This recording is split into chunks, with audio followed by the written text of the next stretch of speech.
Hey, the year's 1994. Jeff Bezos founds Amazon. We elect some guy from a band as president, and Kurt Cobain gives new meaning to calling shotgun. Ill communication is blasting in Walkmans everywhere. The same year the PlayStation is announced, SNK decides to launch their own CD-based console, only a year after pro-white fucker Trip Hawkins gave us the 3DO. How did it fare? Let's take a closer look.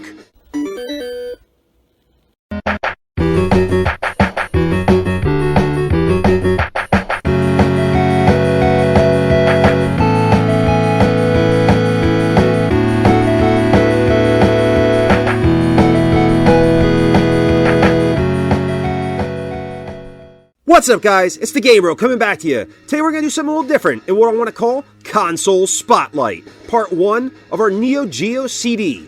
We're going to take a look at the console and sample a little bit of a shooter, but more on that later. Now, in 1991, if you didn't have $650 to burn on an AES, you were fucked, right? Wrong.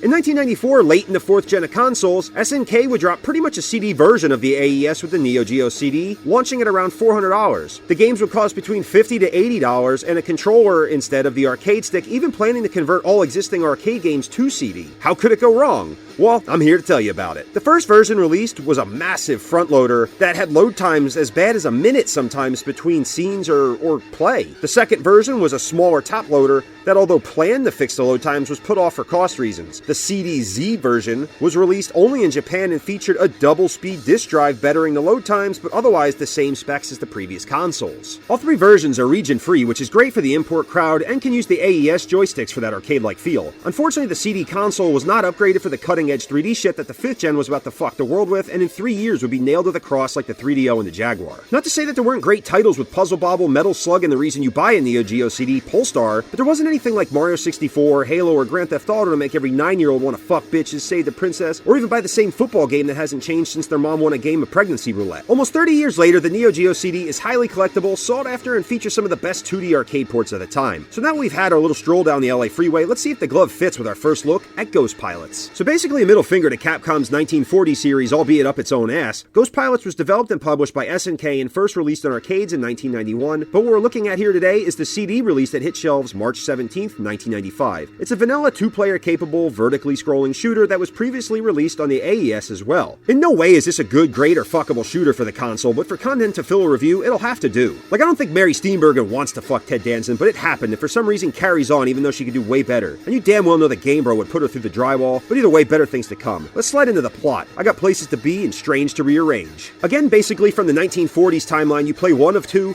Ghost Pilots, Tom Phillips, not Todd Phillips, and Charlie Stingley. Two freelance pilots used to combat Nazi forces during World War II, and the game unfolds over an undisclosed amount of levels because I couldn't stay hard long enough to think about slipping the Plan B in this Forrest coffee. Like, I don't even care if she fucking came, and I'm all about that reputation. Your plane looks cool, but it can't get out of its own fucking way, literally pissing into a fan but shoving your dick into the blades after. The controls are clean, but the hitbox is so fucking massive, you might as well finish when your mom walks in, because that's a better chance of coming than working with what you're stuck inside here. Destroying red flanking planes offers you a power-up of your weapon or an extra bomb, and when it comes to your main shot, it's as pussy as it gets.